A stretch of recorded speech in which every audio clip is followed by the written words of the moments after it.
It's actually 8 p.m. and it's Thursday night, and you know what that means. If you're a new viewer, you don't know what that means. But it's going to mean I Love Cinema is live, and this is it. Welcome, welcome, welcome. I know it looks a bit different today because I got shiny new graphics. My mate Moogs is absolutely awesome with graphics, and she was telling me that she wants to make my new graphics. And I told her roughly what I wanted: bucket of popcorn, some 3D glasses, and the name needs to be in there. And just look how awesome it looks. Now, we're still fine-tuning it, but let me know what you think. If you don't know what the old... Actually, you can't watch the old graphics at the moment because YouTube got rid of all my content, which is really rubbish and ridiculous. If you follow me on Twitter, you probably heard that last Friday night, so basically Saturday morning, YouTube terminated my entire account. All my material was deleted. And I appealed the decision, and they were saying, it's like, you violated our community guidelines and your account will remain terminated forever and ever and ever, and you can't make a new account, and yada yada yada yada. And then doing some research, I found out that actually that has happened to dozens, if not hundreds or thousands of people all across the globe. There were a lot of accounts that have been suspended, terminated, deleted, all with very generic reason, just stating you violated the community guidelines, which is not very helpful, because it's like, what exactly did I actually do wrong? Because I reread your community guidelines, YouTube. I didn't violate any of them. And then I asked you what exactly was the problem, and again you just cited your community guidelines saying that I violated them, which is not very helpful. So bye bye YouTube, go fuck yourself. I'm on Periscope now. This is the new shiny I Love Cinema. And we're going to be talking about a lot of news today. And I know I say we a lot, and it's just me. I mean, this is like the one-woman show, right? Wrong. Today I have a surprise for you. You ready? Guess who's here, people? This is my mate Jess. You have to look at this. Hey, how you doing? This is my mate Jess. We're both actors. We're huge fans of cinema and stuff. And we just went to see... where is it? Let's see. That one, Jurassic World, and we're going to be talking about this later, but at the moment we're going to start talking about some news. So the first news we're going to be talking about is that filming has begun on Taika Waititi's imaginary Hitler comedy, Jojo Rabbit.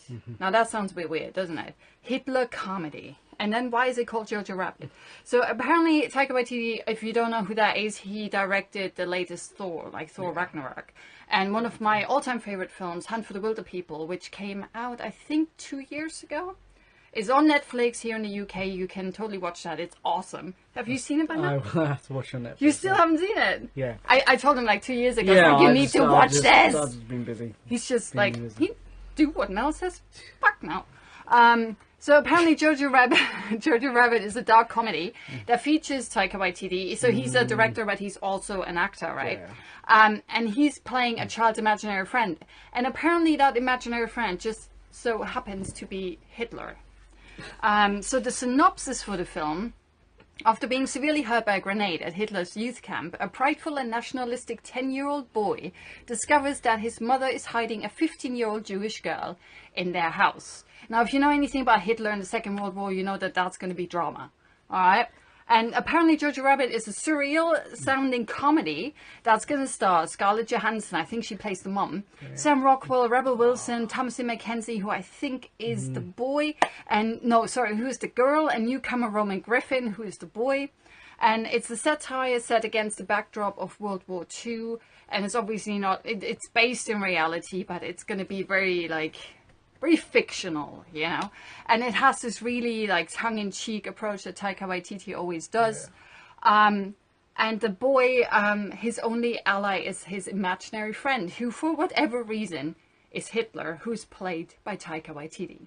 And that's going to be really interesting. And Waititi had this to say about it: I'm stoked to begin shooting my anti-war satire. So that already sounds really good. We've assembled an incredible cast, and I couldn't be more excited to finally ridicule Nazis and their beliefs. Fuck yeah!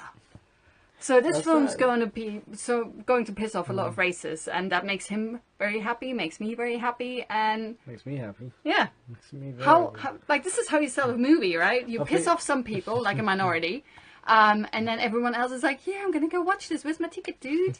What do you think? But no, that sounds.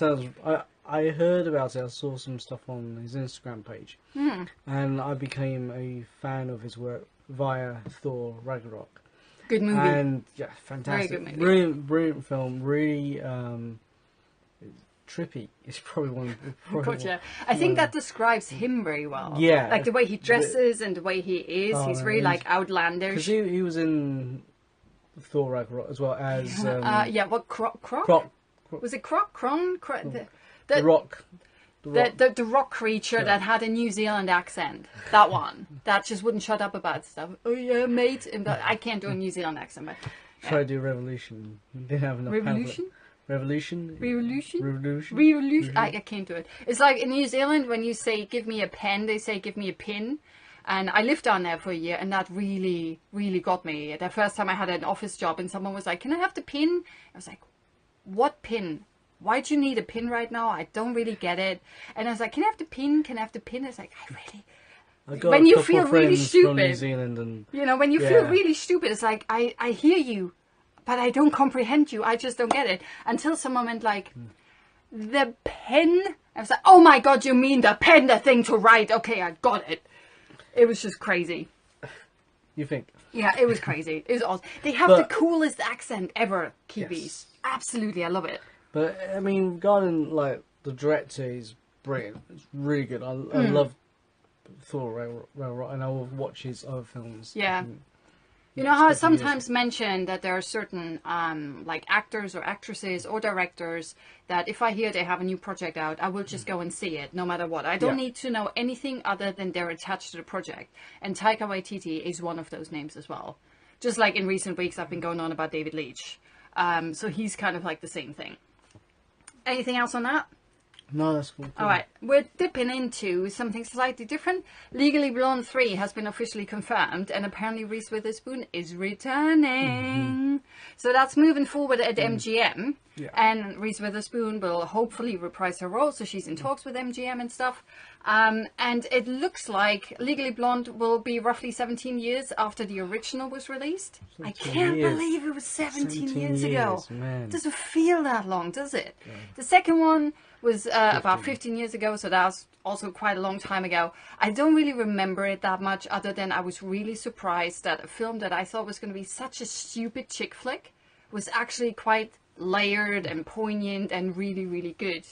It kind of reminds me, not that it has like the same thing, but when I watched Amy Schumer's I Feel Pretty a few weeks ago, I had absolutely zero expectations for that one. I thought it was going to be one of those really stupid, fucked up comedies, you know? And there are so many layers there. I haven't seen it. Oh, it's really, really good.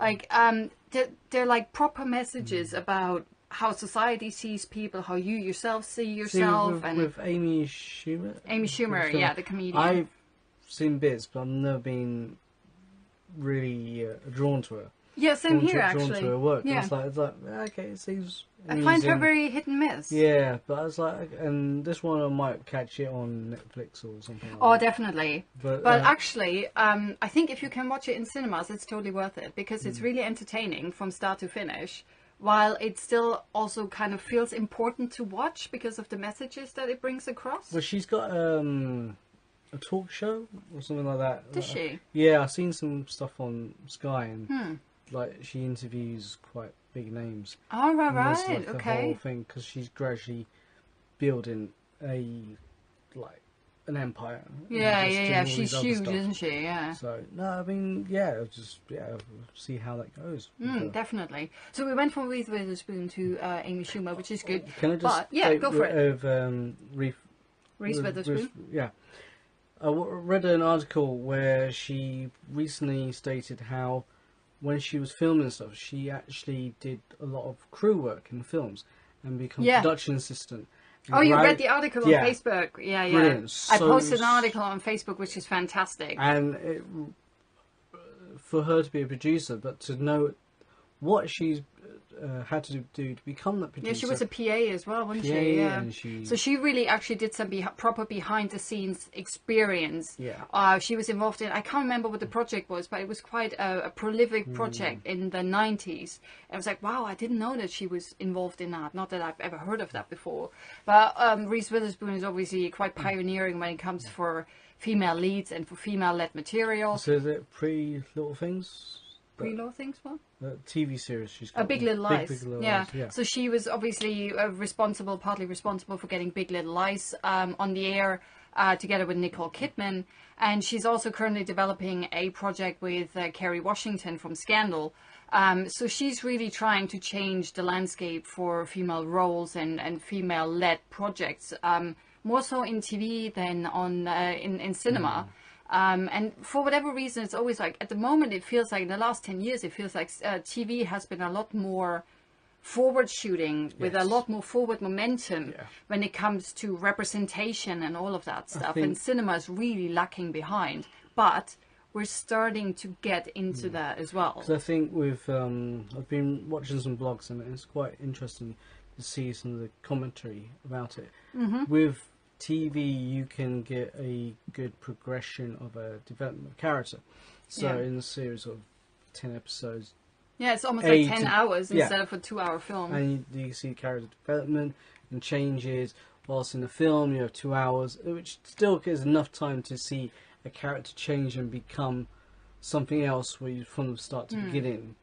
But for full development, and especially for an actor to get into the meat and bones and just really grasp it, and what she's doing with more female-led TV projects and pushing that forward, because it's such much needed right now. Really, I absolutely agree. Right now. So there's no just breaking barriers. That's what they're doing.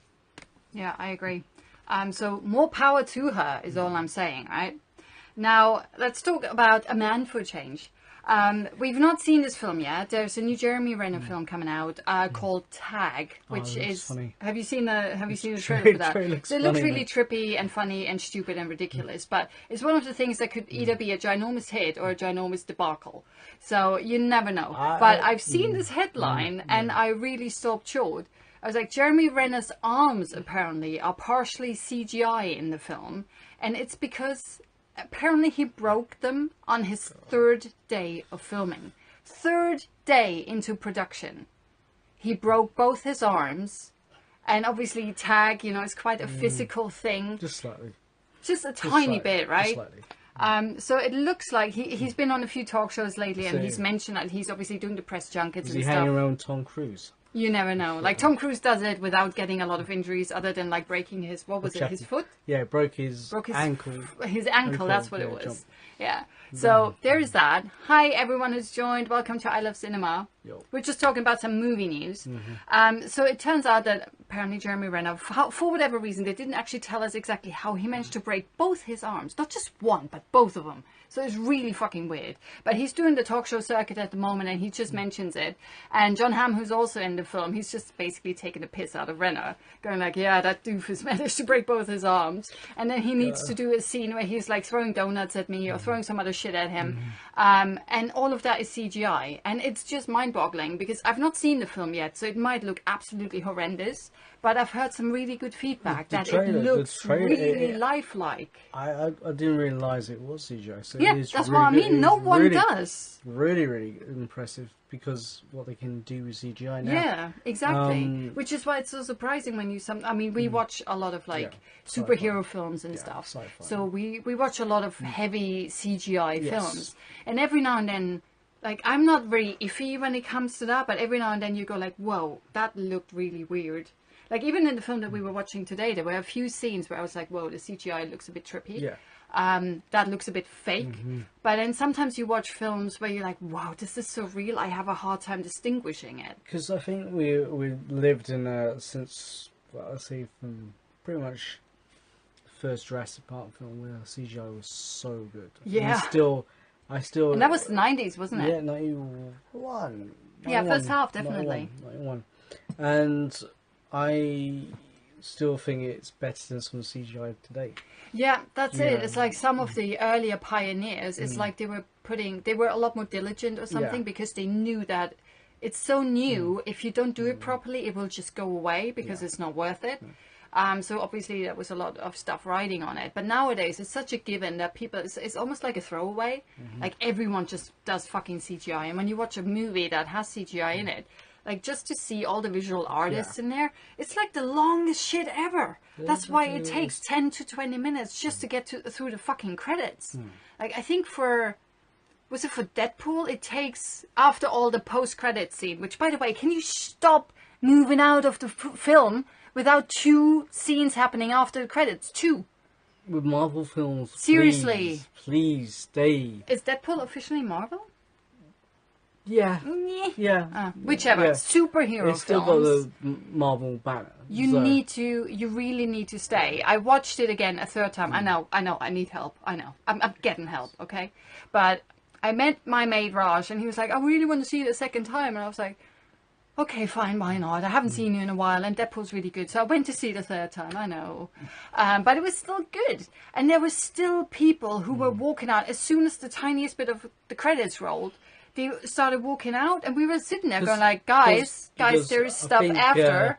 There's regular movie fans, regular movie cinema audience. And then there's... What, are you saying we're not normal? Have you not met us? Okay, fine, we're not normal. And we're out as lovey. And people like us who are big comic book fans. I'm a massive comic book fan. I don't read comic books. Yeah. But I like the movies. Yeah, the movie, and then it started from the post-credit scene started with Iron Man, maybe 10 years ago. Yeah. So everyone heard about this. Oh, you got to wait to the end of the credits, and then you saw, spoiler, Samuel Jackson come in and then talk about the Avenger initiatives, and everyone was like, "Oh my god, the Avengers! No way! They're going to do the Avengers!" And it's like 5 films like that they do the Avengers, and you see all these post-credit scenes. Post-credit scenes has been going back. I remember watching... okay, we can't do the entire history of post-credit scenes now. Just do what we say. Yes. Stay the fuck in seats when there's a superhero film you're watching, okay? Yes. Now, with Deadpool, you can get up halfway through the credits after you've seen 2 additional scenes, but usually you have to stay till the very fucking end. Especially with Marvel films. With Marvel, you have to stay till the very end. Even... the very, very end. When they go like, no animals were harmed during the production of this movie, that far. You have to stay seated because there's usually something at the end. Yes. And if you can't be asked to watch it because you just don't give a shit, which is fine, get out really quickly because there are people who want to see it. Okay? So either skedaddle, like the Roadrunner, or just sit. That was a shit Roadrunner. I'll work on that. I'll dub it over. But just keep seated. Because other people were like, they did the whole deer in the headlights thing that I was talking about, 2 weeks ago? They were like, blah, blah, blah, blah, blah, we're going, that was fun. That was like, oh, what's that? You're blocking me. Oh, yeah, but it's like, you're still blocking me with your fat ass. It's like, really, come on. Not necessary. Going back to Tag. Yes. June 2018. So this month. It's coming out this month. Cool. Watch it because we want to know how the CGI arms look. Okay? Check it out. Not like that. No. If they look like that, then I don't think it's very lifelike. No. Unless I'm supposed to be in there, and I was not contacted. So, now something really cool, because we're talking about superheroes. There's a real-life hero thing, which I was like, oh my god, I have to mention that. So, you know Benedict Cumberbatch, right? Sherlock Holmes and Doctor Strange. He actually foiled a real-life robbery. So, the Sun reports, I know I'm quoting the Sun, bear with me. Late last year, apparently, the actor hopped out of his Uber after he spotted a cyclist who was working for Deliveroo getting assaulted on the street somewhere here in London. And it looks like the attack took place just around the corner from Sherlock Holmes' fictional address on Baker Street. And it looks like all of that stuff we hear because of the driver, the Uber driver, who's called Manuel Diaz. He said that he didn't know it was Cumberbatch, but he was like, yeah, the dude just jumped out of the vehicle to assist the cyclist. You know, he was being attacked by 4 people. So Diaz followed to help. Whether that is true or not, we do not know. And then he recognized the actor. He was like, wait a minute, I don't know whether he's Sherlock Holmes or he's Doctor Strange or both, whatever.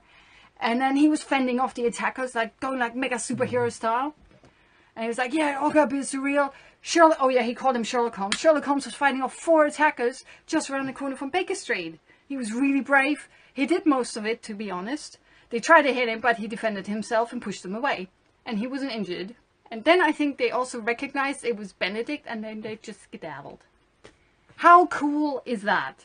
He went there to save a delivery driver. Yeah. I thought that was really fucking ace. That is so superhero. Love it. And apparently, according to, in a statement for Entertainment Weekly, the Met Police confirmed the attack took place in November last year, and no arrests have been made. But the delivery driver is safe. And that is me talking about heroes, and you get to talk about assholes. Bam, go. Just realised we talked about.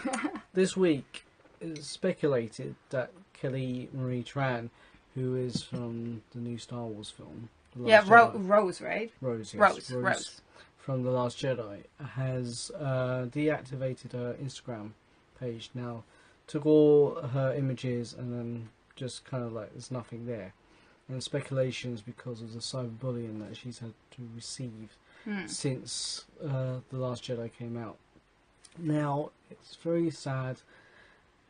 If you don't like a film, don't like a film. If you don't like a character, don't like the character. That's great. We discussion. We don't. I don't like a lot of things. And we have our discussions, and we're very vocal about it. We may criticise the actor's acting ability, but do not need it for personal attacks. What racism, the fuck? Prejudice, sexist comment. It's just not necessary, you know. And as a Star Wars fan, lifelong Star Wars fan, it made me sad. It made me feel ashamed to be a Star Wars fan, right? We're both Star Wars. You know, and why put so much energy into hatred? You know, put energy into what you like. Like if you like someone's film or you like someone's performance, tell them. Yeah. Don't necessarily tell people. Like I will tell people on the show. I will say it's like I didn't like this person's performance or I didn't like this film. But I'm not going to find them on Twitter. Send them a tweet and go like, dude, what the fuck were you thinking? Your film was shite. What the fuck were you thinking? That performance, you should not be an actor. You should pay other people to get to work. It's like, that's as rubbish. actors, we have to deal with criticism. We will have to every day. Reviewers saying X, Y, Z about performance and. You just have to deal with it. Yeah. And so the performance, that's fine. You learn from that. Yeah, exactly. But there's a small minority group of toxic fans. You know, 99% of the Star Wars community are awesome and brilliant people. And it goes way back, quickly go back from like Jar Jar Binks, from Hayden Christensen's performance. It's not like this is the first time this has even happened. Daisy Ridley had to it's funny how it's usually women that get a lot of shit. It's usually actors or actresses of color who get a lot of shit. I can't remember was there like any kind of backlash against a white male actor in Star Wars? Well, Hayden Christensen and then Jake Lloyd, who they both play Anakin Skywalker in the prequels, and Ahmet Bess, who played Jar Jar. Yeah, he's black. Who people criticise their characters. Yeah. But see, if the director tells you to do the character that way, what else are you going to do? You're just a color that they're painting with. It's his first film, and she's one of us. She's a geek, and her Instagram page was so delightful. Yeah, don't do personal attacks. Seriously, it's not necessary. We don't like trolls. Trolls are shit. Trolls know they're shit, which is why they usually live under a bridge so no one sees them. And that's where they should go and stay. Okay? Just cyberbullying is something... It's not cool. We don't need that rubbish. We need to spew out positivity, okay? So you go and find someone today who you like something about them. Whether it's the performance of film or just because, I don't know, because you like the way they dress. Just give someone a compliment today. Or do it tomorrow because it's already late. Do it tomorrow. Friday. It's good. Give someone a compliment. Yeah, I mean, just because. It's just, why not? Just be nice. Exactly. Yeah, just be nice. But I mean, like I said, it's still speculative. But that's probably what it was. There was a lot of shit since The Last Jedi came out. There's a lot of people like Mark Hamill and other people have posted pictures in support. You know, and she's part of she's going to be the next film. Yeah, she's part of a minority. Not just that she's a woman, she's also Asian. Yeah. She's the first really big Asian character, female character I can think of. For Star Wars. You know, so it's groundbreaking. And it's good when directors and producers and studios start giving us these characters because they've not been there before. And then some people create so much shit. We don't need that. So let's spew out positivity. You know, every time you see something negative, make sure that we're rubbing it out and erasing it with all our positivity. Just drown it in positivity. That's going to be your mission, all right? Indeed. And speaking of crazy shit like that, there's a new Willy Wonka movie in the works. Ooh! You could so be an Oompa Loompa. I was just thinking that. Why not? Everyone likes Oompa Loompas. All right, never mind. I can't be an Oompa Loompa. Look. It's like, are there female Oompa Loompas? Are there actually? Sexist! I don't know. Let's Google it. I don't think there are female Oompa Loompas. Anyway, so Warner Brothers is after the nice Tim Burton one that hardly anyone liked, but I really like. They're making a new Willy Wonka film. I didn't even know that was happening, but apparently since last year or the year before that. The producer, David Heyman, said this about the project in 2016. This is how old this is. So this is not going to be a remake. They've done 2 films, quite different, but it's possibly an origin story. We're just in the early stages of it, working with a writer called Simon Rich, which is wonderful. I think there's a lot in his character that suggests who he is and also where he might come from. Now he's talking about Wonka.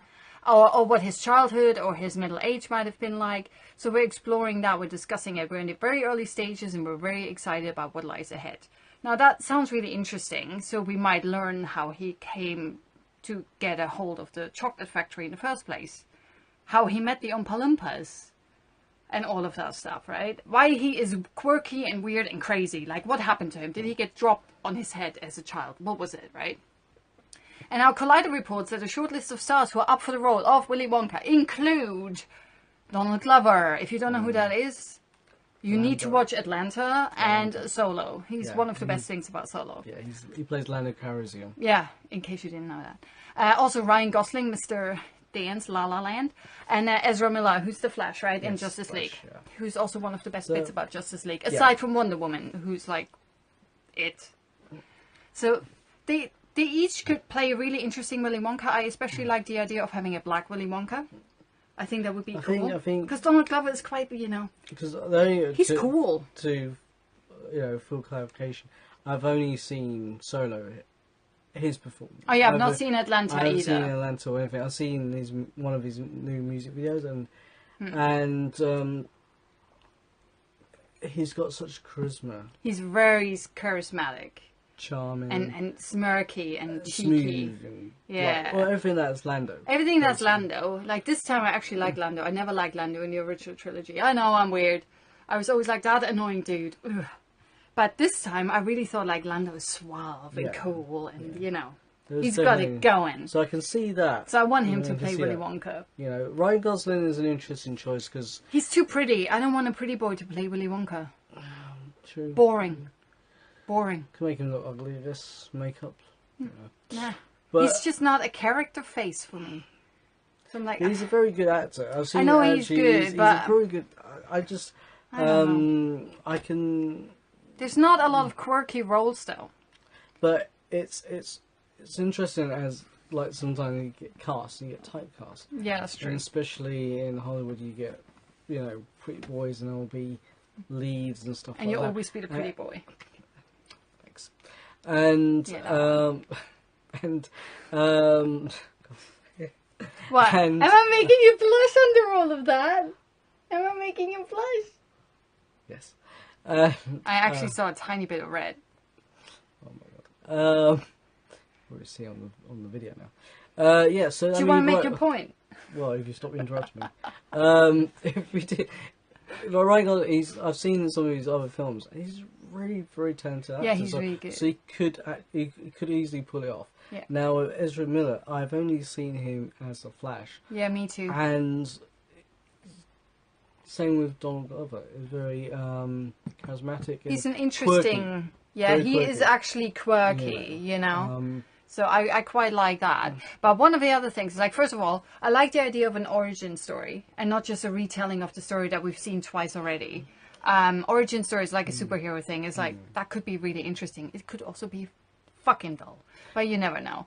But who would you like to cast in a Willy Wonka role? And I was thinking about this as I was typing it.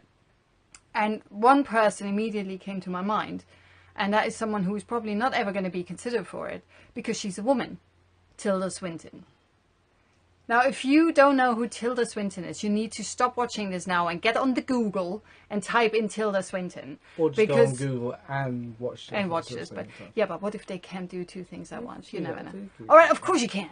Positivity, you can. Right? So Google Tilda Swinton, and you might not recognize her, but you will have probably seen her in shitloads of films because she's such a chameleon. She's so versatile. She plays... She also plays... Yeah, she was also in Doctor Strange. She also plays quite a lot of male characters. She's quite androgynous looking, so she can get out, like, whatever. She can play an alien, a man, a woman, it doesn't matter. She just gets away with it because she has such a weird, unnatural look almost. Like, it's really bizarre. Like, I love her. Yeah. She is so fucking fantastic, and I kind of want to see her play Willy Wonka. Who would you want to see play Willy Wonka? Oh, don't worry about it. We have to get up with it. Okay, it's past already. Quick one. I was reporting that Peter Jackson might be involved in the Lord of the Rings TV series that Amazon is currently in the process of creating. Peter Jackson has now made it known that that is absolutely not the case whatsoever. And to go even further, like some French magazine was interviewing him about his new film that's coming out, The Mortal Engines or something. With the trailer for that looks fucking fantastic. Check it out, Mortal Engines. And he was saying that he's not involved with this whatsoever. And there was also the rumor that if he doesn't do that show, that he might do a DCEU film. And he's like, dude, I don't know comic books. I'm not doing a comic book movie because why would I? Because I don't know nothing about comic books. So I have no idea where these rumors are coming from. Some directors who don't know anything about comics do end up doing some great comic book films. That is very true. Yeah, maybe it's because they don't know much that they're quite... That's it. They'll have that detachment of it. Yeah. I think Peter Jackson doing a comic book movie would be amazing. Because he is a great storyteller and visual storyteller as well. Yeah, I like his stuff. Epic.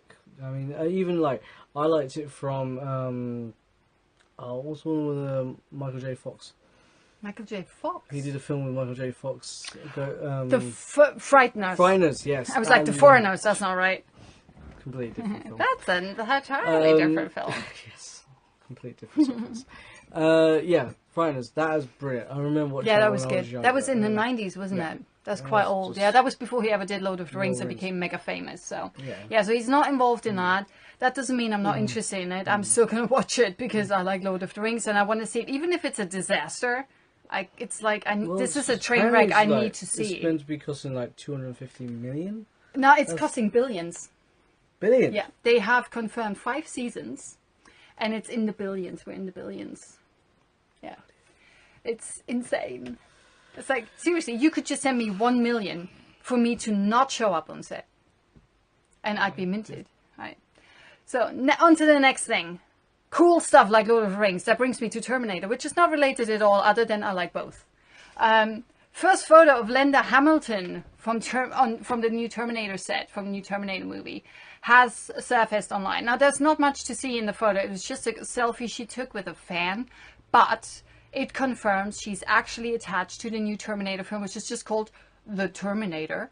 They started shooting in Spain somewhere. I think the cast is like hanging out in Madrid or something. And what we could see on the photo, which I haven't like illegally got off the internet to show you, so you can find it yourself. Just type in Terminator Linda Hamilton, you'll find it. In the photo, she looks like she has very short blonde or potentially grey hair. She doesn't wear much of a costume. It's just a really weird stripy t-shirt. Like, it's really kind of ugly. So it's like, maybe she was just on her way to the trailer, whatever it is. The hair is so short, she might be wearing a wig. We're not entirely sure. Because Schwarzenegger was wearing a wig for the previous one, Genesis. So you never know. That might be her look. It might not be her look. So it does give you stuff to speculate. But other than that, we don't really know much. Other than she's going to be involved in it. What do you think of Terminator? One of my favourite franchises. Number two, yeah, classic. Number 1 is still brilliant. Oh, 1 is a classic, but still 2 is like... It's one of those, especially T2. Oh my god, yeah. Like when you saw that in the cinema and it was like liquid blew metal. My mind. Oh my god, the liquid metal guy. Yeah. Seriously. Robert Patrick, awesome performance. Nice chap. Nice Yeah, guy. yeah. He did he did like a promo tour when it came out again in the 3D version sometime last year, and just seeing it in the cinema in that like polished high def and newly added 3D. Not that the 3D really added much to it, but I've just never seen it that polished in the cinema. Yeah. And it looked fantastic. And the added 3D, it didn't add much, but it's also not like it's gimmicky. It just really worked. I really, really enjoyed it. I must admit, I do like some of the other incarnations of the films. Yeah. I didn't like Salvation. All the other ones I enjoyed. I like Salvation because it was set in the future. I like the fact it was future, and it's this is what's happening. All the fight. This is after. This is why he becomes who he becomes, and everything else. Yeah. And it's more about John Connor. John Connor being John Carter of Mars Yes. is in Terminator. You heard it here first. Talk about crossover. Oh yeah. And all that fascinates me. Genesis, was it the last one? Genesis, yeah. I thought it was hilarious. It was so funny. I like the idea, the premise. It's just the execution. Yeah. It could have been so much more. See, I liked that Schwarzenegger was kind of taking a piss. That really made it work for me. If he had been like mega serious and stuff, the film would have just tanked. One of the things that I always bring up when I bring up my hate of trailers is the trailer for Terminator Genesis, which gave away what happens to John Connor. Yeah, and if you watched the show before, you know, it's like I bring this up every single time. I'm like, I hate trailers because they spoil shit. And this was just the worst spoiler I've ever seen. Yeah. And that, like, my mate who I went to the cinema with, she hadn't seen a single trailer. And she was like, no way, man, did you see that coming? I was like, yeah, about 6 months ago when I saw the trailer. Yeah. And she thought it was amazing. And I was like, this would have been so cool. It would have been if no one had known. Amazing twist. And that's something just briefly discuss. Where it comes to trailers, it's usually an outside source. Production source. Got nothing to do with them, and they will cut it in the way they think is fine. The director also has no say over trailers, which I thought was interesting. I was like, what? Or maybe it depends on your contract, I don't know. That would be, I'm sure Spielberg will definitely happen. Probably, yeah. But that twist, and I got really annoyed when I saw it, because that would have been an amazing, like, oh wow, that would be a humongous twist of the whole franchise. Yeah. But it just kind of ruined it because you knew what was coming. It's just ridiculous because that was a really brave choice to make John Connor a Terminator, because I don't think anyone would have seen that coming. And if I was the director and the director on that particular project didn't have much of a say about things, I can't remember who it was actually.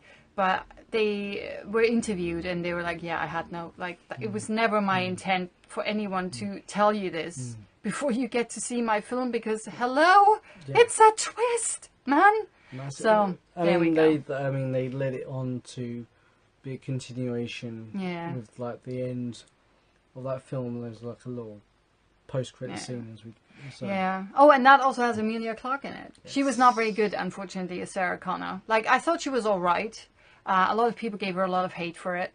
She wasn't great. I thought Lena Headey did a better job in the TV series The Sarah Connor Chronicles. That was really good.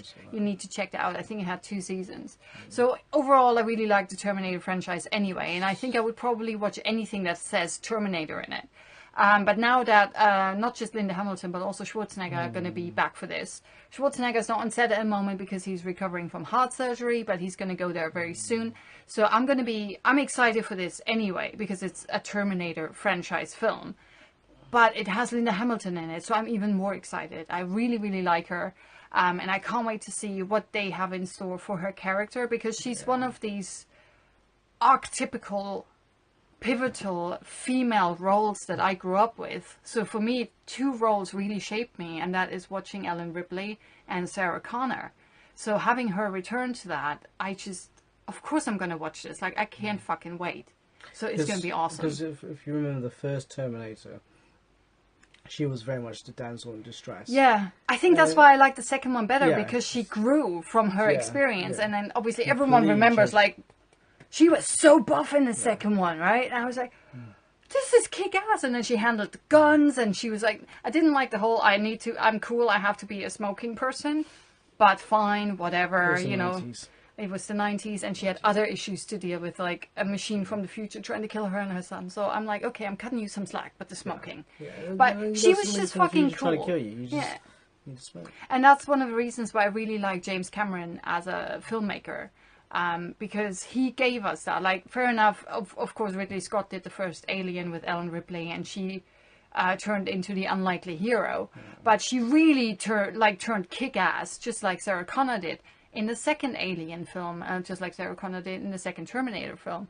So for me, James Cameron is always this like strong female lead. And I know you shouldn't say strong female role, but it's like that's just what it was. And that was the 80s. That was like almost 40 years ago. That is a long ass time. And it's just fantastic. So I'm totally excited for that. And more on the nostalgia trip. You know how last week I told you that Tom Cruise has started production on Top Gun 2 called Top Gun Maverick? Turns out the Iceman's going to be back. Yes! No. Val Kilmer is reprising his role as Iceman, who was the antagonist to Tom Cruise's Maverick in the original. And he's coming back to that, which is fucking fantastic. I can't wait for that. I've not seen it in years. Yeah, me neither. I think I've probably not seen this in like 20 years or something. So, yeah, I can't wait for that one. Let's see. And Tom Cruise actually said something about like a year ago about what Top Gun Maverick is going to be about. So we're going to have the same tone that we have from the first one. Stylistically, it's going to be the same. We're going to have the same score from Harold Faltermeyer, and I can tell you that aviators are back. And aviators are cool. Oh, mine are somewhere over there. I ruined that. I could have aviators are back. I ruined it. The Need for Speed, we're going to have big, fast machines. It's going to be a competition film like the first one, which was so fucking cool. And it's going to be in the same vein and the same tone as the first one, but it's going to be a progression from Maverick. So you're not going to see the same Maverick you've seen the first one. And it comes out next summer 2019. And I am fucking stoked. Yeah, I have no idea how they're going to do it. They just started production. It comes out in a year. They still have to go through the whole post-production thing. There's not much CGI then. Well, it's Tom Cruise. He jumps out of planes and shit for real. It's like, CGI? Who needs CGI? I do this for reals, people. That's true. Because he crazy. Oh, I love it. And I think this is last but not least, is it? Oh yeah, this is last but not least. News, latest edition for Tarantino's, I wanted to call The Hateful Eight, and that's obviously bollocks. My computer's not doing what I wanted to do. What is it called? Something with the Manson thing. Once Upon a Time in Hollywood. That's what it's called, because it's about the Manson murders. They've just added, I think, 8 new people to their cast. Wow. 8. And among them is Damian Lewis from Billions. If you don't watch that, what the heck are you doing? Luke Perry, Emile Hirsch, Dakota Fanning, Clifton Collins Jr. from Westworld. I can't remember which one that is, but I'll look it up. Keith Jefferson and Nicholas Hammond. All in various roles. And in case you don't know what it's all about, first of all, they also join a cast that already includes Leonardo DiCaprio, Brad Pitt, Margot Robbie, Burt Reynolds, Timothy Olyphant, Michael Madsen, and Tim Roth, who are obviously staples in the Tarantino universe. And set in LA in the summer of '69, Once Upon a Time in Hollywood focuses on a male TV actor named Rick Dalton, who's played by DiCaprio, who's had one-hit Western series and is looking for a way to get into the film business. Now, his sidekick, Cliff Booth, who's played by Pitt, who's also his stunt double, is looking for the same thing. And the horrific murder of Sharon Tate, who's Rick's neighbor in the film, who's played by Margot Robbie, and 4 of her friends by Charles Manson's cult of followers, serves as a backdrop to the main story. So it's only the backdrop, really, right? So it focuses on DiCaprio and Pitt. And I have to admit, even though Margot Robbie is basically playing a murder victim, I still can't wait to see it, because it's Tarantino. Yeah. Tarantino is awesome. Phenomenal. So violent, but it's just, there's something awesome about it every single fucking time. I'm looking forward to it. It'll be that cast. That's stellar cast. Could again, as is typical for Tarantino, include a lot more women. Call me. And this is when we flash my phone number over the screen. Now we quickly want to mention 2 trailers that were fucking fantastic. The first one is, let's talk about the Lego Movie trailer first, because that's hilarious. Do we actually have to say anything about the Lego Movie trailer? It's awesome. Everything is awesome. I just loved the first one. I was so surprised by that because I thought it was just going to be some bullshit. And I drove all my colleagues crazy because I had an office job at the time. And I would just always go like, everything is awesome. Coffee, $50. Yeah, awesome. All of that shit. Literally, my supervisor was like, no, it's enough. It's enough now. Which is one of the reasons I no longer work there. But no, it looks amazing. And what did I write down? It's very much basically Lego Movie goes Beastie Boys. I shit you not, the Beastie Boys music is in it. And it works and it's awesome. And there's like a Mad Max influence and it's very spacey and trippy and crazy and awesome. It takes the mick out of the genre. Like the first one, but it's just like... the humour in it, the lines in it is just as great. And that's just the trailer. The trailer, yeah. I mean, unless all the best stuff is in the trailer. I wasn't really sure about it. I wasn't really sure about the Lego Movie, but I heard the Lego Movie. Yeah, when I heard that, I was like, oh. And I saw the trailer, and then one of my best mates got it for me. And I was just thinking, it's like, Unikitty, oh, everything is awesome. It's like, don't make me mad! I was like, okay. I can so relate to her. She's bipolar. Not that I'm bipolar. And in other news, the other cool trailer we saw is called the Peppermint trailer. Now, bear with us on this because the title, quite honestly, is a bit shit. But Sydney Bristow is back. That is Jennifer Garner, in case you don't know what that is. If you've never seen Alias, where the hell were you in the naughties? Naughties? Is that what? That sounds dirty, like naughties. I'm not going to go there with that. Okay, never mind. But anyway, so in the 2010s, whatever you want to call them, there was a TV show called Alias, which was originally made by J.J. Abrams, and you will have probably heard of that guy, right? And it was, just like, you know, like bits of Star Wars and Star Trek and like other, like one of the best Mission Impossibles. Yeah. The third Mission Impossible, which made me fall in love with Mission Impossible again. And now I'm a huge fan. That J.J. Abrams, right? So it was a show about like a kick-ass secret spy, and Jennifer Garner was playing the lead, and she was called Sydney Bristow, and that basically made her career. She was so awesome. And now imagine that nowadays. So now that Jennifer Garner is like, what, early 40s? Something like that? Yeah. So she plays the suburban mom again, which she's been doing in the last 10 years. Yeah. And then shit hits the fan, and the family gets fridged, and I quite like that, because usually, you know, we all know what fridging means. Do you know what fridging means? Killed? Not necessarily. Fridging usually means the female character gets killed so that the male character's story can progress. Yes. They've done the anti-fridge, the 180 fridge. I shall call it 180 fridge. I love it. They did a 180 with the fridging, and the husband and the child were killed. So the mother survives, who's Jennifer Garner. This is all in the trailers. This is not a spoiler. Check out Peppermint trailer. It's awesome. So she's not getting the justice that she deserves. Some cartels are responsible. She goes away for 5 years, where she apparently trains her ass off and comes back like Linda Hamilton in T2. T2.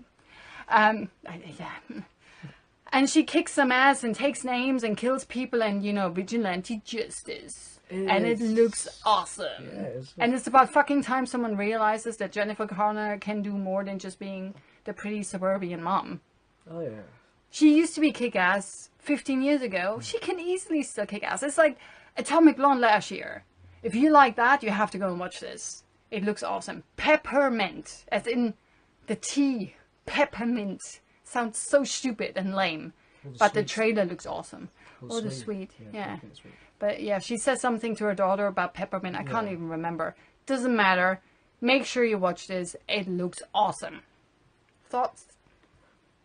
Loved it. I didn't know. I heard about it, and then I was like, "I'll watch it when I get a chance." And then Mel showed it to me, and I was like, "Damn, Sydney Bristow. That is Alias." good. And I was a big fan of Alias. See, there you go. That's all you need to know. And yeah, it's just like, it's good to see her in those roles again, because she was fantastic in Alias. And Alias had a great story arc, character arc. That unfortunately deteriorated in later seasons. Because J.J. Abrams abandoned the show again. Yes. I'm going to disagree. I loved it. Didn't like it. See, you disagree, but we still be friends. No. Yeah, but we're still friends. See, that's a good thing, because we're going to start talking about Jurassic World now, because we've been talking about 50 minutes, because this one just doesn't shut up. It's got nothing to do with me. I hardly talk, right? But before I do that, move your bum. This is, if you've ever seen it, one of my mates has a web series called Analysis Therapy. You can find it on YouTube. Just check out this link, tiny URL, Analysis Therapy. It will get you right there. New episodes come out about, I think, an hour ago. I'm not sure if I'm in it or not. No one should really care whether I'm in it or not because it's just a really good show. So it's about her and her work. So her character, Ellen, is a nurse. Her work and how she deals with her husband, who's a bit abusive. And I play the best friend who's trying to, you know, get in there and sort some shit out and stuff. So just watch it. All the episodes are basically 1, 2, or 3 minutes long. It's really short. You can easily watch that on a commute. So check it out. Tiny URL, Analysis Therapy. And with that, boom, you can come back. Jurassic World, or his head, whichever you look at. What are we going to talk about with Jurassic World? Oh my word! Well, so if you don't know what this is about, it's got dinosaurs, like a lot of them. And there was a film, what, 2 years ago? 2, maybe 3 years. I think it was 2 years ago. So they brought the whole dinosaurs back in a park. That obviously went really well, as it always does. And then everything just goes kablooey. And that's kind of where we pick it off again. And on that island, it literally goes kablooey because there's a volcano on the island who is literally pissed off with everyone. It's just going to go lava shit all over the place. So they're trying to save the dinosaurs. And if you've seen the trailer, that is basically where we're picking it up. Yeah. So, no spoilers or anything like that. No, we're not going to spoil anything. I do have a spoiler tag, but we're not going to spoil anything. Not going to spoil anything because it's. I actually really enjoyed it. I wasn't a big fan of the previous one. I loved the series. I mean, from 91 as one of the first films I went to see it in the cinema. Yeah. The Spielberg one. Yeah, Spielberg with my family. So I got a lot of fond memories of that. And I really liked all the other films. It's enjoyable. Now, for me personally, it's a popcorn film and you're going to watch it and you're going to enjoy yourself and escapism. I'm not going to take it to the serious heights of, say, something like Godfather or anything like that. But the previous one was Jurassic World. Jurassic World, yeah. Jurassic World. It was a really good, entertaining film, but I felt it was too much of a homage to the first film, which is okay, but it's like, let's do something different. I like to see a different story. This one is a slightly different story, and it does delve in more into the science fiction, the genetic side of things. And as it's mentioned in the trailer, they are capturing these dinosaurs and they're selling it off. Okay, as it's seen in the trailer. So there's stuff like that, and they advance the science of it all, and they keep it up to date. And there's some really good, nice plot twists. Chris Pratt is a good. Now, for me, I was like both me and Mel. We watched it this afternoon together.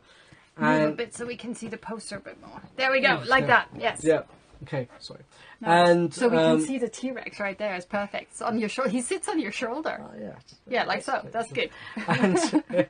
And Chris Pratt was really good. But what it reminded me, the film was very much like an Indiana Jones type feel. There's you kept saying that, and I didn't get that. I got it because there's a couple of shots. There's certain shots that just look like Indiana Jones, like Raiders. It really reminded. There's a couple of elements that remind me of Raiders, and there's like moments where Chris Pratt's character, there's a couple of dialogues that sounded like Indy. So there's like, well, he is supposed to be kind of like Indy. Yeah. That he's not that he's an archaeologist, but he's kind of like that adventurer. Yeah. Gung ho, cheeky type. Yeah. And he does that really well. It's kind of like his Star-Lord in Guardians of the Galaxy. Yes. So I think that works really well. Overall, I really enjoyed the film, but I'm a huge fan of the previous one, the Colin Trevorrow one, Jurassic World, and I know that not a lot of people like that. I went to see it 3 times in cinemas. I really enjoyed it, and there was always someone who hadn't seen it, and I was like, yeah, I'll go with you, that was fun. And I really have a lot of fun with it, and even rewatching it, I think it's on Netflix, I just really enjoyed it from start to finish. And this one was a bit more of a mixed bag for me, and I think it's because it starts out really well. The first 5 minutes, I think, are fucking amazing. They are so chock full with like, I almost felt sorry for people sitting around me because I was so invested in that scene. I was like, oh my God, oh my God, oh my God. It's like, quick, run. No, cut it now. I was like really in there, just like when I was watching The Shallows with Blake Lively or something. And my mate afterwards was like, the movie was all right. Watching the movie was absolutely hilarious. So it's that kind of thing. And those first 5 minutes are really great. They're really tight. They work a lot with suspense and with light and shadow and a lot of surprises. And it's just fun from A to Z. And then it dips. You know, when I think that films usually have pacing issues. This film felt like I appreciated what they were trying to do with the whole geneticism and how important that is and where we are going. Like, there was a lot of like pointy finger and messages about what we're doing with our science currently in the real world, like not fictional, not in the cinema. And I think that kind of took away from the actual entertainment of a movie, because while the action sequences in the film are actually all really great and I thoroughly enjoyed them, they were too far in between. And the stuff combining them, like the thread that was going through it, was so thin that there were sections where I was like, I'm starting to get bored. And in a Jurassic World film, I'm like, how can you get bored? Like, I was like, I want to see more dinosaurs. And then we finally got to the dinosaurs. Then we had a great action sequence. And then we left the dinosaurs again. And we went into auctioning and geneticism and logistics. And that's what half the film, to me, is someone's trying to put on a really great boxing match or the fight of the century. But you only see the fight of the century in the last 10 minutes. And everything else before that, they're showing you all the logistics and the hoops and the red tape that they have to jump through to get the fight done. And I'm not interested in that. I want to see the fucking fight. I didn't feel it that bad with the pacing. Now, you talked about interest in the first one, the very first Jurassic Park. The Spielberg one, yeah? Spielberg one. Where they had a big discussion about should they use genetics to create dinosaurs? Yeah. And that's one of the best debates. That scene. That is really classic. good. And do you know why? Because it's one scene. Yeah. And they keep doing that in this film repeatedly. And that's, I was like, I'm getting it. Can we just move on from this now? I want to see the dinosaurs. And then when finally shit hits the fan at the very end in that castle, which is awesome because you have to have a rich guy with a castle, right? That's not a spoiler. The film is really predictable anyway. Like who pushes the button and stuff. It's like, of course, you know, you figure that out the moment you sit your bum on the seat. But the action sequences are great, and I think most of the CGI is really good as well. We watched it in 3D, so there were some sequences where I was like, that looked a bit not quite right. That looked a bit cheap. And I'm not sure if that's just because we watched it in 3D or whether the CGI just didn't gel really well with the foreground action. It looked like almost like rare projection. I didn't notice. I thought it was quite good. Most of it was really good. Or 3D CGI. Yeah. It's great. Talking about like homages, which I mentioned before with the previous one, I thought was too much. There's some nice classic moments in it. There's a couple of moments that, if you're a fan of the series, they're like, yeah, and that's why I like, because it was subtle. Yeah, it's almost like Easter eggs. Yeah, Easter eggs. It was the previous one was just too much in your face. It's still a great film. I really enjoyed it, but I felt this was a much more enjoyable film. The rest of the cast was great. I really liked it. That great word, diversity. I love that. And they had some interesting characters, maybe certain stereotypical characters, but it was still good to have them, because I think when I was talking to Mel, there's a sequence in the trailer you'll see they're running away from the volcano, they're in that ball thing, and they fall into the ocean, and they're like, what's going to happen? And people will think, oh, there's so I can predict people will say, oh, there's too much stuff, this happens. But that's classic Hollywood, where it's like, one danger, another danger, another danger, another danger. How are they going to get out? They've got more danger. The traps. That's just what's entertaining, because you're like, you've got to be bloody kidding me. I just got out of this and now this. And then you get over that. It's like, oh, for fuck's sake, we're still not done yet. Can I just be safe now? But that is obviously what makes it hilariously entertaining to the audience. And I think that's what really worked, and that is kind of what I'm expecting, and that's what I want to see. But they went into break mode too quickly. You know, you got that starter scene, and then we did this whole exposition stuff to get the gang back together, which is why I just can't like turn my head off and being so opinionated and noisy, and I just go like, seriously, opinionated? me opinionated? Me? Psh, never. I was like, you could have done this in one scene to get the gang back together. You don't have to show person A getting to person B, who then sends them to person C to go to person D, to then go to the camp where we meet all the other people. We could have just met everyone at the camp, go like, oh, you here too? Oh, you here too? Quick dialogue, backstory done, move on. We don't have time. The volcano is erupting. We need to save the dinosaurs. That is basically the A mission of the film, to save the dinosaurs. And then if you've seen the trailer, that gives it away again, that of course there are like some dark ulterior motives, which we're not just here to save the dinosaurs. And what really irked me, and I told you that in the cinema as well, is like, there is the first 5 minutes, awesome. And there is something that happens in those first 5 minutes where I was like, I can't wait to see more of that. And the problem is it never, ever comes back. And it was not, that was just such a lackluster, oh, by the way, don't forget we had this one. It's almost like, you're going to see more of that in the sequel. It's like, I don't want to wait for the sequel. I want to see this now. Because without saying anything about the end or anything like that, I'm going to go back. I actually really thought the CGI was really good in this film. The dinosaurs and different types of dinosaurs. And still think the first film is much better. You mean the Spielberg one? Spielberg one. Not the reimagined one. Jurassic Park, number one. Yeah. But the CGI in this film is great. I mean, especially the volcano exploding. And the volcano is great. Everyone running from it, like all the dinosaurs the running lava, from it. The lava looks good. There's a great scene with Chris Pratt trying to save himself from lava. I'm not going to say anything else than that. It is very slapsticky. Yes. It is so awesome. Just for that, I'm like, I understand why you got hired, because I don't think everyone can do that. Yeah. It's like DiCaprio in Wolf of Wall Street, that one scene where like, I never thought I'd see DiCaprio do this. Kind of like that. And we were, afterwards, we're like, that was awesome. Yeah, that was really He good. sold that so well. It looked so realistic. Because it was just like, okay, this is different. That was like great. It. And you forget, I mean, he's a comedian, a comedic actor, that's where you can just tell, You know. That is a background that is just invaluable, I think. And they utilised it in this film. Yeah, and he does it Star-Lord as well. I think that is exactly why he got cast, because he has that as well, why he also has the cocky cheekiness of like a Han Solo. Like if he was younger, he could have played a great Han Solo, but he's obviously a bit too old for that. But I really enjoyed the film, but because of the lengthy bits, and there being too many of them for my liking, I watched Jurassic World because I want to see dinosaurs, and I want to see some stupid ass action, and you want to see the T-Rex and some other stupid crap.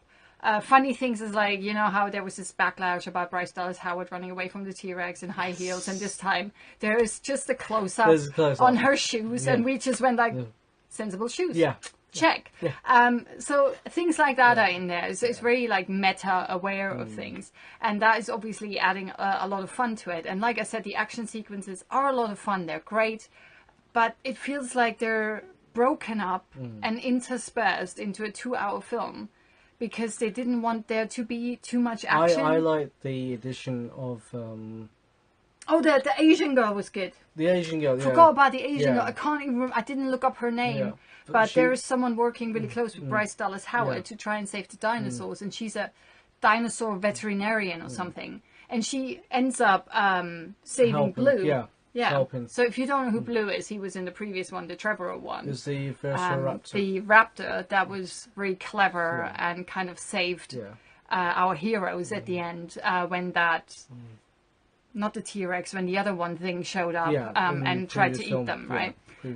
So that abomination in the previous film. Yeah. So Blue was really cool, and everyone liked him, which is why they brought him back for this one. And I think that's a really good idea because they show a lot of the backstory between Chris Pratt and him as well, which I'm assuming it's a he. And I thought that was really cute, like that. Because that kind of. there's I like the fact one additional stuff with they've gone to the David Attenborough's character Hamilton. Lockwood? No. Oh yeah, Hamilton and Hamilton. Lockwood were working together. And Lockwood was partners. Yeah. And they go back and they go to the Lockwood family, and how they are interconnected with the whole Jurassic Park. And It's like it's do. going full circle back to the original one, Then which there's was quite definitely cool. some. You'll notice some big Easter eggs, Yeah. especially in the Lockwood scenes. So there's some really nice moments. In Absolutely. That. And really, I actually liked the Lockwood family. There's some great moments in it. Now, and then there is some cliches and stuff. Oh yeah. But sometimes you have to look it back and watch it if it's new people, especially if it's kids who haven't seen the first ones. Yeah. They're not going to realise certain things. But when you watch enough of them and you realise what's going to happen in the story arc. Yeah. But I mean, all in all, it's an entertaining film. I came out really entertained, and it does its job. If you come out entertained, it does its job. It does its job. Because if it's like I said, if you use popcorn, if escapism, you go away for 2 hours and you come back and you just like, I would have streamlined the logistics stuff a bit more. What do you mean? Like as I was saying, all the stuff that's non-actiony, that was just a bit too much and a bit too long. They intersperse it with action quite well, but it does get a tiny bit tedious. And because the film and the script obviously is very predictable, just like the previous one, I mean, they don't reinvent the wheel when it comes to suspense. But that's perfectly fine. But in order to make up for that predictability, you need to give the viewer something else, which is usually big-ass awesome action sequences like they've done in the previous one. Now, fair enough, I haven't rewatched Jurassic World, Trevorrow's one, in quite a while, so maybe I'm remembering it wrong. But I felt like there was a lot more action happening in that. Or maybe it's also, I thought the dialogue was quippier, It's like, there was more like one-liners here and there, and just little bits here and there, just like that. I think the one-liner stuff is more with Chris Pratt's character, because the previous films... But it's also the guy in the office, from the guy from New Girl, who had like all this, like the old Jurassic Park T-shirt, and he had like little bobbleheads and stuff on his desk, right? Yeah. So there was like this running gag with him, and he was quite entertaining. So there was levity there, while I found in this one, every time I wasn't with Chris Pratt and Bryce Dallas Howard, or the Asian chick who was really, if she was Asian, right? Or at least half Asian. Yeah, she was. I'm gonna look it up. They were really entertaining, but as soon as the camera left them, I felt like it was just going like through the motions. I wasn't very involved with the bad guys. I found them really bland. And I found them, they were bland and boring because they were very stereotypical and not very charming. And usually, if you at least have someone who's a bit crazy or a bit charming or both, then that can at least be entertaining. But every time it wasn't with Chris Pratt, Bryce Dallas Howard, or that other chick, I was really like, I want to go back to those guys because they're entertaining and I want to see more of them. That's her. What's her name? She's Mexican American. Her name's Daniela Pineda. I'm sorry I called you Asian. You're Mexican. Either way, you're fucking gorgeous. And she, so we have an ethnic person there, which is, yes, one for the team, all right? And she's awesome, and she's hilarious, and she's also very, like, alpha. She doesn't take shit from no one, even if that person has a machine gun. Not a spoiler. And so, overall, I thought the film was really good. But I wouldn't say it's like, wow, you really need to go and see this. Whereas with the previous Trevor one, I would have gone like, you need to watch this because this is absolutely hilarious. Because there's another one of the other characters, Justin Smith. Justice Smith, where he played the other psychic. He was basically the geeky nerd. And it was quite good. It was quite funny. He did really well. There was some great action. He was quite really funny. He was always really scared. Like every time someone's mug fell over, he's like, shit, is that the T-Rex? The T-Rex dead, right? So he was hilarious and he did his job really well. I also liked Jeff Goldblum. He was in two scenes. Well, actually one scene split into two pieces. But it's still quite nice to have that, because he's here's the morality of the story as changed. Yeah, he's the framework. Yeah, the bookends. Yeah, because he's just as in the first Jurassic Park. You know, he questions it, and he goes like 20 odd years later. He was part of the pointy finger in this film, basically. But, I mean, he makes a really good point, and I like that it was just bookends. And I didn't have a problem with that whatsoever. I had problems more with the stuff that's, like, in between, like, in the middle. I don't recall who the director was. It wasn't Trevorrow. It was someone I'd never heard of before. And I think you could have made a bit more of a concise film, maybe trim a bit of fat here and there. Because I think overall audiences will go and see these kinds of films for the action sequences. It's like, it reminds me a bit of Pacific Rim, the second Pacific Rim Uprising. It's J.A. Bayona. J.A. Bayona, who was the director, right? He's a Spanish director. He's a Spanish guy, all right. He directed The Orphanage. Oh, okay. See, that's an entirely different type of film. But yeah, actually, it reminded me a bit of the second Pacific Rim, which I'm also not a big fan of, even though I like the first Pacific Rim. Because the first Pacific Rim, first of all, it was new. And you saw a lot of those monsters and the robots. There was a lot of action there. Whereas the second one, you felt like they were trying to pace you until the end, the big Megazord robot fight. And I was like, I also need entertainment up until then. You know, I can't just have the main meal. I also need a tiny bit of sweets and starters, you know, to keep me going. Otherwise, I will die before I reach the main meal. And that's kind of what it felt like here as well, where it's like, it's a bit of a drudge to get there. Once you're there, I think is really awesome. I thought the action was really cool. That little dinosaur that Chris Pratt let loose with that was ramming everything was played for laughs, but it worked, even though I was like, it's funny that the dinosaur only rams into people who are male, because all the people you saw flying were male, even though there were a lot of women as well. I was like, bit sexist by that dinosaur, but we'll talk to him. But overall, I thought the action was really good. Unfortunately, there wasn't as much of that as I thought there would be. I think there's there's a couple of set pieces. Especially the biggest one would be the volcano. That's the biggest set piece. The volcano was very cool. And how that was done. Seriously, when you see them, obviously they make it off the island because otherwise, obviously, the film would be halfway over.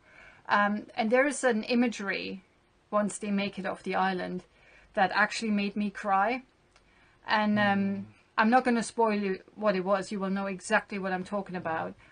And it is a really powerful image, and it really made me think. And I would have loved if we had delved more into that kind of a thing, other than just the genetics of what we can do with genetics nowadays.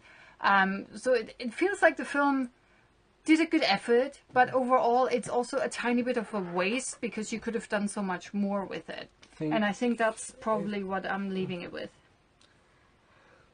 Yeah, I think for me it was entertaining, it was great.